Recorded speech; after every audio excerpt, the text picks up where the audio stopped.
नमस्कार, nature connection में आपका स्वागत है। मैं हूं मोहम्मद फातेह टीपू। भारत में नदियों को जीवनदायिनी कहा गया है। करोड़ों भारतीयों के लिए परंपरा, आधुनिकता और अध्यात्म का संगम है नदियां। प्राचीन काल से जहां सभ्यताओं के फलने फूलने की शुरुआत नदियों के तट के इर्द गिर्द हुई, वहीं आज नदियों की धाराएं मानवता के लिए विकास में महत्वपूर्ण भूमिका निभा रही हैं। हमारे ऋषि मुनि नदियों के किनारे एकांत में बैठकर सालों तक तपस्या करते थे। अतीत से लेकर आज तक हमने नदियों के जरिए बहुत कुछ पाया, लेकिन जब बात नदियों के बचाव, संरक्षण और साफ सफाई की आई तो कहीं ना कहीं हम तय लक्ष्यों से पीछे रह गए। लेकिन क्या हमने कभी सोचा कि निस्वार्थ भाव से मानव जाति को अपना सर्वस्व न्यौछावर कर देने वाली इन नदियों के बदले में हमने क्या दिया? इन तमाम मुद्दों पर चर्चा करते हुए आज हम बात करेंगे यमुना नदी की स्थिति पर।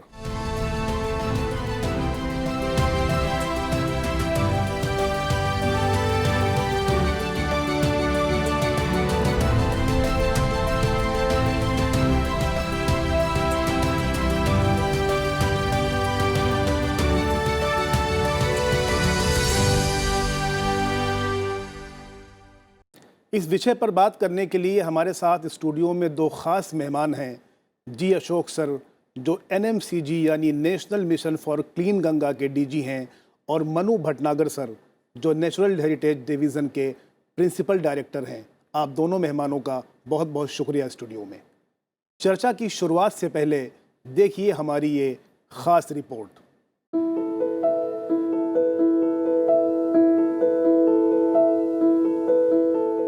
देवभूमि उत्तराखंड के उत्तरकाशी जिले में मौजूद है पवित्र यमुनोत्री मंदिर। पौराणिक कथा है कि यमुना सूर्य की बेटी और मृत्यु के देव यमराज की बहन है।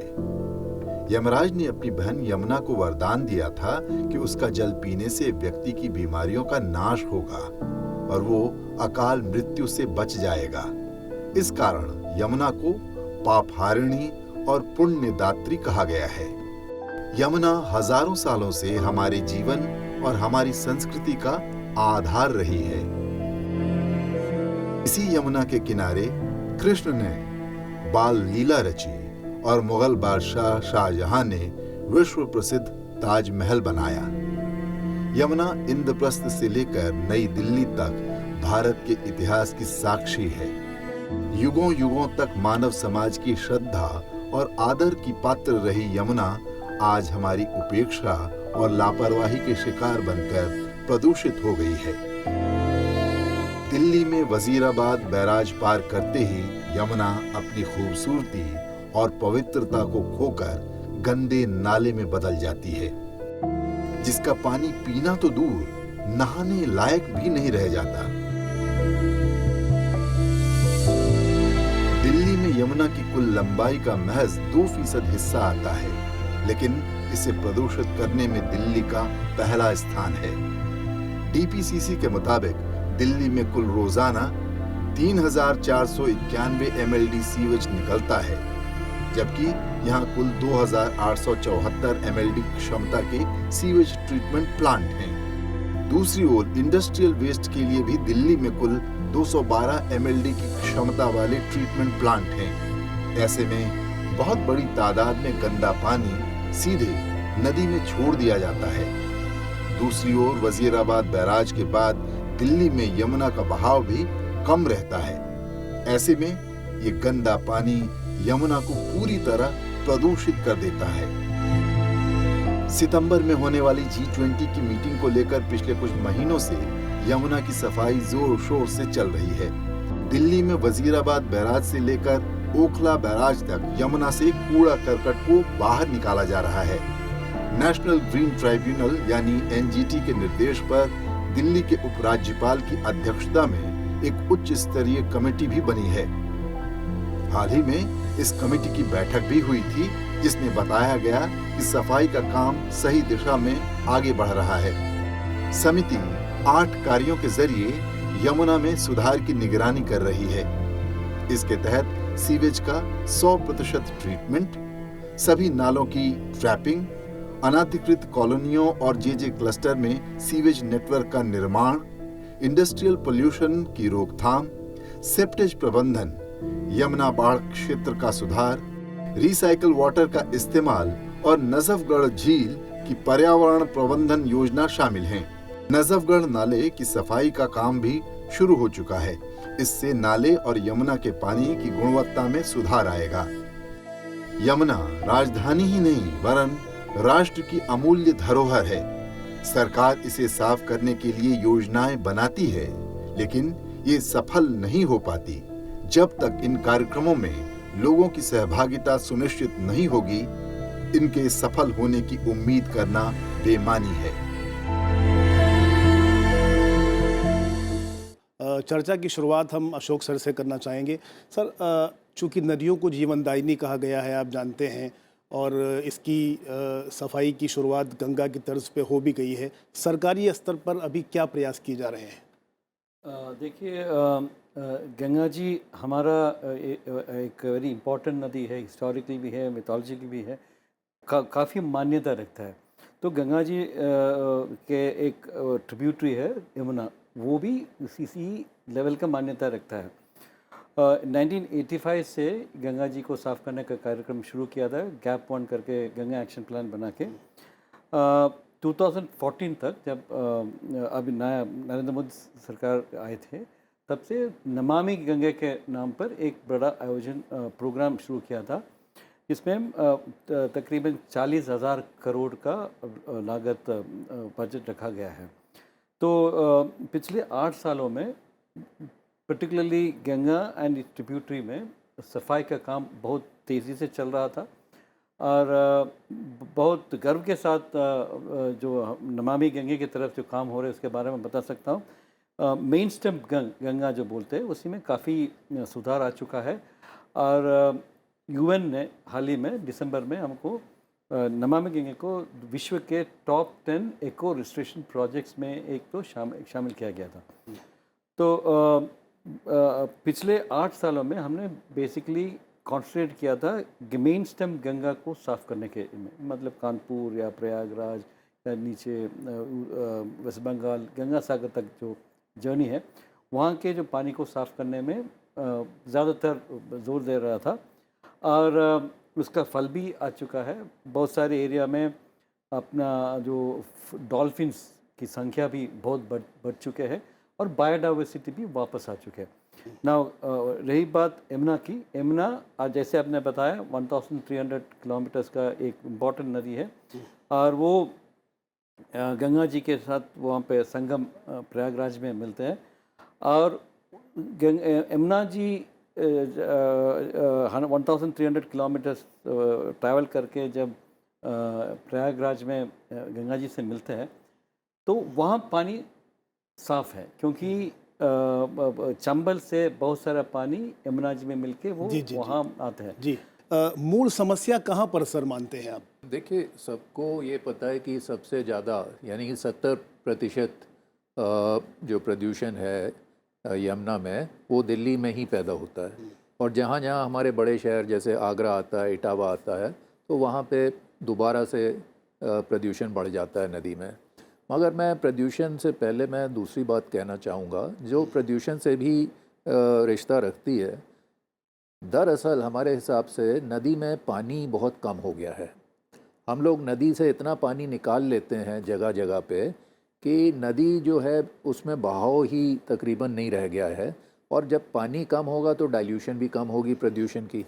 तो इसके और भी कई पहलू हैं, मगर नदी में हमें फ़्लो मेंटेन करना बड़ा ज़रूरी है। क्या हुआ कि जो 19th सेंचुरी में ये करीब 1898 में ये आपका ताजेवाला पे बराज बना। ताजेवाला पे बराज जब बना तो उसमें से 2 कैनाल्स निकाले, ईस्ट और वेस्ट यमुना कैनाल, जो इरिगेशन के लिए बहुत पानी नदी से निकाल लेते हैं। अब जब वहाँ से निकाल लेते हैं तो उसके बाद का जो स्ट्रेच है नदी का, उसमें पानी कम हो जाता है, और जब तक फिर चंबल आके नहीं मिलती यमुना में, तब तक यमुना भी बहुत ही कम पानी उसमें रह जाता है। चंबल मिलती है, आगे बेतवा मिलती है, केन मिलती है, तब जाके नदी में जान आती है। और जब यमुना जाके प्रयाग पे मिलती है गंगा से, तब जाके गंगा में भी बहाव बढ़ता है। मगर वापस आते हैं यमुना पे, हमें बहाव पे भी बड़ा हमें ज़ोर डालना पड़ेगा। कई, एक तो ये जो मैंने बताया ताजे वाला बराज, जो अब हथनी कुंड बराज से रिप्लेस हो गया है। उसके बाद हम यहाँ ओखला बराज पे हम पानी निकाल लेते हैं, जो आगरा कैनाल में चला जाता है। और दिल्ली खुद जो है वो वज़ीराबाद बराज पे अपने पीने के लिए बहुत पानी निकाल लेती है। तो ये हमें जो है नदी का जो वाटर बजट है, नदी में भी तो हमें पानी छोड़ना चाहिए ना। नदी को का जब बहाव नहीं रहेगा तो नदी में जो जैसे जैव विविधता है वो भी ख़त्म हो जाएगी। वो जैव विविधता केवल कहने के लिए नहीं है, उसके भी बहुत इम्पोर्टेंट रोल हैं, फंक्शन हैं, जो नदी का पानी साफ़ रखते हैं। ओखला से लेकर जो चंबल तक जो इसका एक स्टेच है, और वहाँ पर चूँकि धार्मिक स्थल भी आते हैं, वृंदावन है, मथुरा है, तो उसकी प्रगति की अगर मैं बात करूँ तो अभी क्या स्थिति है वहाँ की? आई स्टार्ट जो यमुनोत्री से नीचे तक मैं दो तीन मिनट ले लूँगा इस प्रोग्राम के बताने के लिए, क्योंकि नमामि गंगे की तरफ हमने पूरे गंगा यमुना जी के लिए तकरीबन 34 प्रोजेक्ट सैंक्शन किए थे। उसमें ऑलमोस्ट 5,800 करोड़ का प्रोजेक्ट मंजूर किए गए थे। 13 प्रोजेक्ट कंप्लीट भी हो चुके हैं। मतलब हरियाणा, हिमाचल प्रदेश का पंडा साहब का, फिर हरियाणा का 2 है, उत्तराखंड का प्रोजेक्ट है, और उत्तर प्रदेश में 20 प्रोजेक्ट और दिल्ली में 11 प्रोजेक्ट हम यमुना जी के लिए खास रखा है। तो जैसे आपने बताया, वज़ीराबाद से ओखला तक तो रेंज 22 किलोमीटर है, उसमें सबसे ज़्यादा पोल्यूशन है। और इस पोल्यूशन को कम करने के लिए काफ़ी स्टेप्स भी लिए गए हैं। हाल ही में एनजीटी के ऑर्डर के मुताबिक हाई लेवल कमेटी भी बनाया गया था, जिसमें अन्य एलजी साहब लीडरशिप दे रहे थे। हम इसमें जो ड्रेन्स इस नदी में आते उसी को आइडेंटिफाई करके हमने उसी से गंदा पानी रोकने के लिए प्रयास किया गया था। रही बात ओखला के नीचे का, वहाँ पे जैसे मनु साहब बताया कि यमुना का फ्लो बहुत कम था, बिकॉज हमको एक तो एक्सट्रैक्शन इरिगेशन के लिए लेते थे और पीने पानी के लिए लेते थे, तो पानी जो बह रहा था थोड़ा हल्का मुल्का वो सीवेज का ही था। जब चंबल उसमें जुड़ जाते तब से अच्छा पानी निकल के आता है।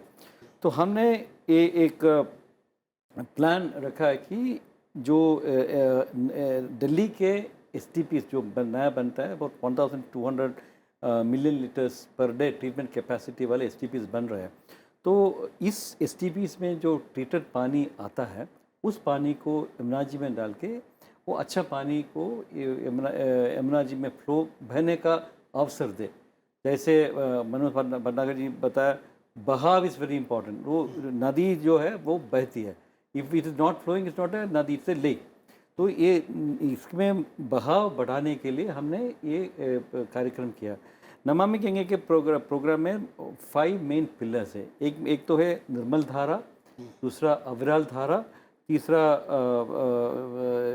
जन भागीदारी होते हैं, फिर नॉलेज ज्ञान गंगा रहता है, और चौथा अर्ध गंगा।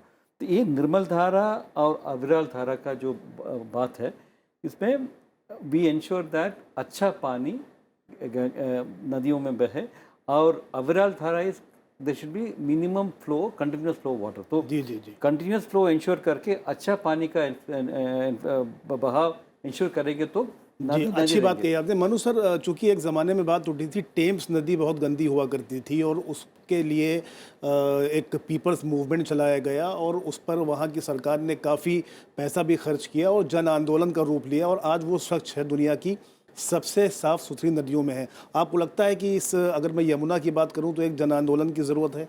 काफ़ी अभियान हुए हैं, और मैं ये ज़रूर जिक्र करना चाहूँगा कि हाल ही में एक हमारे महान पर्यावरणविद मनोज मिश्रा जी का देहांत हो गया। उन्होंने यमुना जीए अभियान चलाया, और 2015 में एनजीटी से उन्होंने एक बहुत मशहूर जजमेंट ली, जिसका नाम है मैली से निर्मल यमुना, और जिसके तहत ये सारी जो कमेटीज़ बैठ रही हैं वो सब उसकी वजह से काम कर रही हैं। पीपल्स मूवमेंट ज़रूर होनी चाहिए, और जैसे गंगा में नमामि गंगे ने किया है, गंगा प्रहरी बनाए हैं, और बहुत सारे जो समुदाय हैं जो बिल्कुल साथ साथ रह रहे हैं नदी के, उनको इन्वॉल्व करने की कोशिश की है।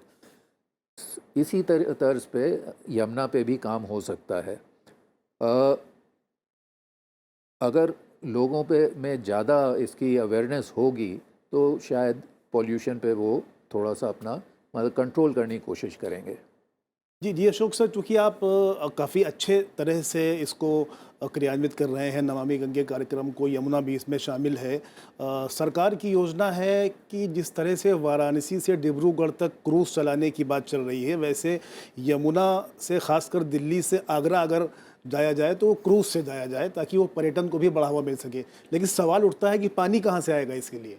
तो इसलिए जैसे मैंने बताया, हमारा अविरल धारा का जो हिस्सा है, कम से कम there should be minimum environment flow in the river.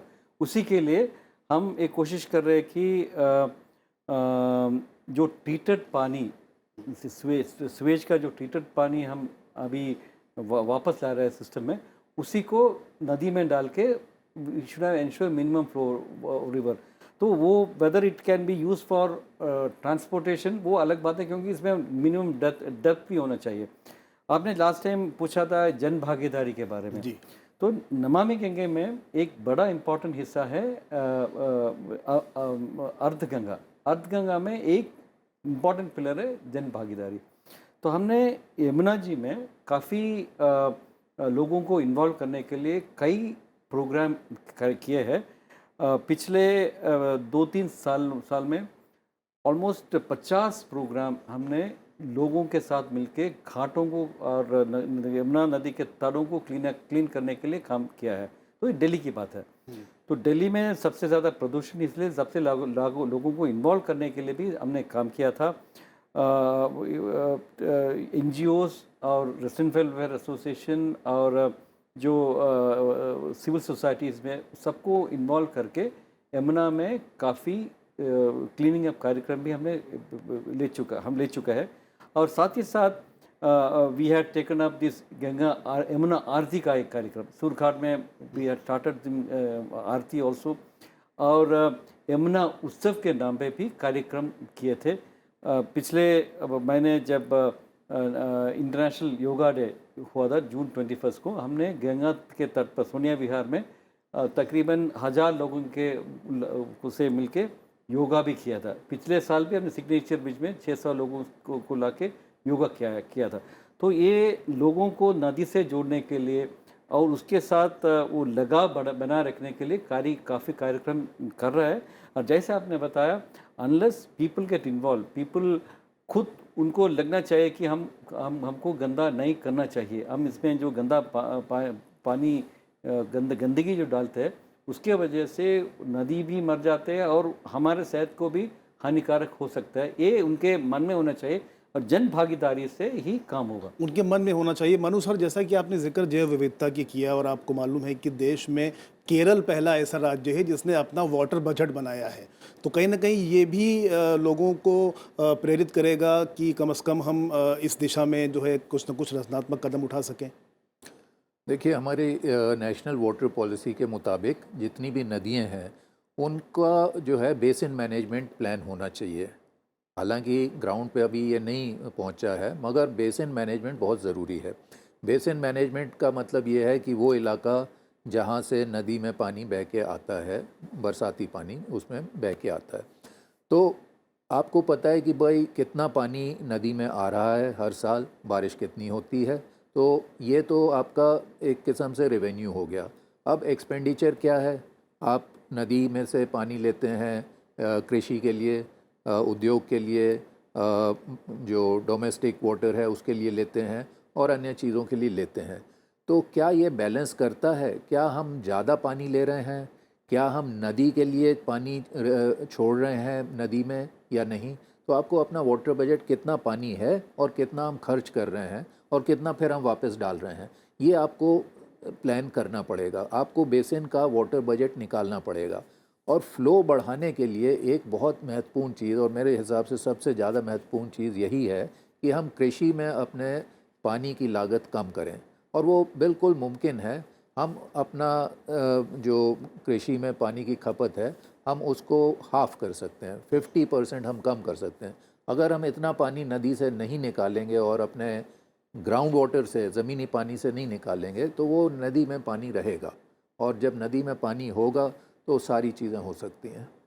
Sir, जैसा कि सर जिक्र कर रहे हैं कि वाटर बजट होना चाहिए, तो आप चूंकि सरकार के नुमाइंदे भी हैं एक तरह से, तो क्या मैकेनिज़्म हो सकता है कि जो इस दिशा में एक बेहतर कदम साबित हो सके? इसमें it's very very important point जो मैंने पटनायक जी ने बताया। तो नेशनल वाटर मिशन की तरफ से भी इसमें काफ़ी स्टेप लिया गया है। तो मोस्ट इम्पॉर्टेंट पॉइंट जो उन्होंने बताया दैट वाज अबाउट एग्रीकल्चर में वाटर यूसेज को यूज़ कम करने के लिए, because 85 to 89% of water usage in the country is in agriculture sector, and वहाँ के वाटर यूज एफिशिएंसी 30 to 35% है। मतलब जब अमेरिका या हमारे जैसे अन्य देशों में किसान 700 लीटर यूज़ करके 1 किलो एक यूनिट प्रोडक्शन करते हैं गेहूँ या पैडी, हमारे यहाँ पे 3000 लीटर यूज़ करते हैं।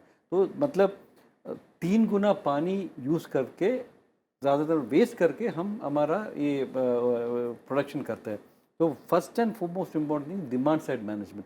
एग्रीकल्चर में अगर हम उसको पानी का लागत को कम करेंगे तो बहुत सारे पानी बच जाएंगे, क्योंकि यहाँ से आप देखते हैं कि यमुना जी से और गंगा जी से भी ज़्यादातर एक्सट्रैक्शन इरिगेशन के लिए होता है। तो इसमें हम इसको कम करने के लिए 2-3 स्टेप्स कदम उठा सकते हैं। एक तो फार्मर्स को बेटर इम्प्रूव्ड इरिगेशन के बारे में बताएं, क्योंकि हमारे यहाँ पे फ्लड इरिगेशन यूज़ करते हैं। फ्लड इरिगेशन में बहुत सारा वेस्टेज होता है, तो नए इरिगेशन टेक्निक्स जो पानी मैक्सिमम एफिशिएंसी में यूज़ कर सकते हैं उसी को करना। दूसरा, सही फसल, मतलब जो क्रॉप्स कम पानी लेते हैं उसी को करना चाहिए, क्योंकि जहाँ पानी कम है वहाँ पे जो क्रॉप्स ज़्यादा पानी इस्तेमाल करते हैं उसी को लगाने से ग्राउंड वाटर का भी नुकसान हो जाता है। तो राइट क्रॉप सिलेक्शन का भी एक इम्पॉर्टेंट, क्रॉप डाइवर्सिफिकेशन का भी एक इम्पॉर्टेंट हिस्सा होता है। और तीसरा important is reuse of treated water. ये ट्रीटेड वाटर जो सुवेज से आता है वो पीने के बाद हम 80% पानी, हमारा जो डोमेस्टिक यूज़ के लिए जो पानी यूज़ करते हैं उसके 80% हम स्वेज में वापस आ जाते हैं। अगर वो पानी को हम ट्रीट करके वापस नॉन पोर्टेबल पर्पस पे यूज़ करेंगे, जैसे गार्डनिंग और कार वॉश और कंस्ट्रक्शन पर्पसेस और कूलिंग टावर्स, ये ऐसे इस एरिया में हम यूज़ करते हैं, जो हम अब अच्छा पानी एक्सट्रैक्ट करके उसी में लगाते हैं, उसी की यूज़ कम हो जाएंगे। तो ये सब करने से हम जो अच्छा पानी जो एक्सट्रैक्ट करते हैं उसी को कम करके ये पानी यूज़ करते हैं। तो basically if we can reduce the demand by improving the water use efficiency, then our pani, there will be lot of water left in the river to flow. On top of it, we top up with the reuse of treated water for using as non-potable purpose. And most important, जैसे आपने बताया, catch the rain, जो बारिश आती है उसी को अगर हम मैक्सिमम इस्तेमाल करके स्टोर करके नदी में डालने की कोशिश करें तो there will be lot of flow water. हम एक 2 क्विक रिएक्शन आपसे लेंगे संक्षेप में। सर, दर्शकों को क्या संदेश देना चाहते हैं आप बहुत जल्दी से? ये संदेश दिया जा सकता है कि भाई आप अपने लेवल पे देखिए कि आप नदी के लिए क्या कर सकते हैं, कैसे आप कूड़ा कम कर सकते हैं, कैसे आप पानी कम इस्तेमाल करें। क्योंकि अगर आप पानी कम इस्तेमाल करेंगे, एफिशिएंटली इस्तेमाल करेंगे, तो जो वेस्ट वाटर है या सीवेज है वो उसी मात्रा में कम होता जाएगा और उसकी वजह से नदी में गंदगी जो है वो कम होगी। सर, आपका? वेरी इंपॉर्टेंट इज़ दैट हम नदी को अपना माँ मानते हैं, तो उसी को उसको रेस्पेक्ट देना है। छठ पूजा या जो पूजा के वास्ते टाइम में हम जितने भी गंदा उसमें डालते हैं, मूर्तियाँ, पूजा के वस्तु डालते हैं या साड़ियाँ डालते हैं, ये सब बंद करके नदी के पानी को, नदी को रेस्पेक्ट करके हम अगर व्यवहार करें तो ज़रूर बच जाएंगे। पुराने ज़माने में जो कार्गो बोट्स थी, मतलब सामान जो है माल ढोया जाता था नदी में और वो यहाँ दिल्ली तक आता था। आपको याद होगा कि ये चांदनी चौक इलाके में बल्ली मारन है। बल्ली मारन में वो लोग रहते थे जो नाव को बल्ली मार के आगे चलाते थे। तो यहाँ तक हम बोटिंग कर सकते थे, मगर जैसे जैसे हमने पानी कम किया तो अब वो सारे सिस्टम्स जो हैं वो ख़त्म हो गए हैं। अगर आपको इसमें बोट्स चलानी है तो कम से कम 1.5 मीटर पानी होना चाहिए, ठीक है। तो उसके लिए जो है जब हम बाहर इस्तेमाल कम करेंगे तो नदी में पानी होगा और नदी बहेगी, तो बहुत सारी चीज़ें अपने आप खुद ब खुद सुधर जाएंगी। बहुत बहुत शुक्रिया आप दोनों मेहमानों का, आप लोगों ने अपना समय निकाला और यमुना के विषय में हमसे अपने अनुभव साझा किए। तो नदियाँ हमारी संस्कृति की वाहिका हैं, उनका निर्बाध बहना जीवन का एक बहुत बड़ा दर्शन है। किसी भी क्षेत्र में बहने वाली नदियाँ उस क्षेत्र की सांस्कृतिक विरासत, सामाजिक जीवन, कृषि उद्योग, व्यापार, भौगोलिक स्थितियों और परंपराओं में परिलक्षित होती हैं। इसीलिए यमुना का स्वच्छ होना संपूर्ण मानव जाति के लिए ज़रूरी है। फिलहाल इस खास कार्यक्रम में इतना ही। मुझे दीजिए मेरी पूरी टीम के साथ इजाज़त। देखते रहिए संसद टीवी।